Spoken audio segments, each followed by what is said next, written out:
So hey guys, আজকে আমরা আবার একটা নিউ ব্লগ নিয়ে চলে এসেছি। এটা পুরোপুরি একটা ব্লগ না, ওকে।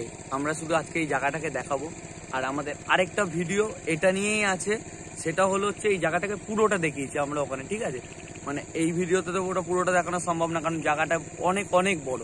ওই ভিডিওটাতে আমরা পুরোটা দেখিয়েছি, এই ভিডিওটা আগে আসবে, তারপরে মিনিমাম একদিনের মধ্যে ওই ভিডিওটা চলে আসবে। তোমরা ওই ভিডিওটাতে কমেন্ট করে বলো অবশ্যই যে আমরা ওখানে নাইটে এক্সপ্লোর করবো কিনা। তোমরা যদি অনেক কমেন্ট করো তাহলে আমরা নাইটে এক্সপ্লোর করবো, আর যদি না করো তাহলে আমরা করবো না।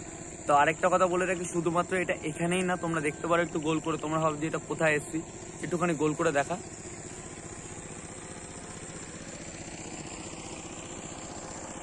ওই ফ্রেমটা নে পেছনে।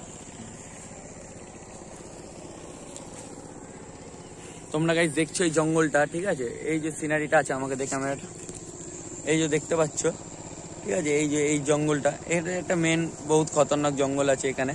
এই জঙ্গলটাতে আমরা যাবো নাইটে, ঠিক আছে। আর হচ্ছে এটা, এখানে একটা কবরস্থান আছে, ঠিক আছে। এই কবরস্থানটা অনেক ঐতিহাসিক একটা ঘটনা আছে। কবরস্থানে একটা মানে ওখানে একটা মানে কি জিন ধরতে এমন একটা পীর বাবা ওখানে থাকতো, ওকে। এটা বলতে নেই, ঠিক আছে। জিন ধরতো এরকম পীর বাবা একজন আছে ওখানে এখন, ঠিক আছে। ওই ভিডিওতে আমরা কবরস্থানটা দেখিয়েছি, কবরস্থানে ঢুকবো না। তোমরা যদি চাও তোমরা কমেন্ট করো, তাহলে আমরা ওখানে যাবো, ওই লোকটার সাথে কথা বলবো যে জিন রাখে নিজের কাছে। এখানকার লোকেরা বলেছে, ঠিক আছে। এখানে অনেক লোকেরা জানে যে উনি জিন ফিন পোষে, ঠিক আছে। এবার তোমরা যদি বলো জিন কি, জিন হয় হচ্ছে এক প্রকারের মানে কি বলবো, এক সময় আত্মাই বলতে পারো। জিনিসটা আগুন দিয়ে তৈরি হয়, ঠিক আছে। তো ওই কবরস্থানে ওই লোকটা সবকিছু মানে এই নিয়ে উনি বিশাল বিশেষজ্ঞ রাখে।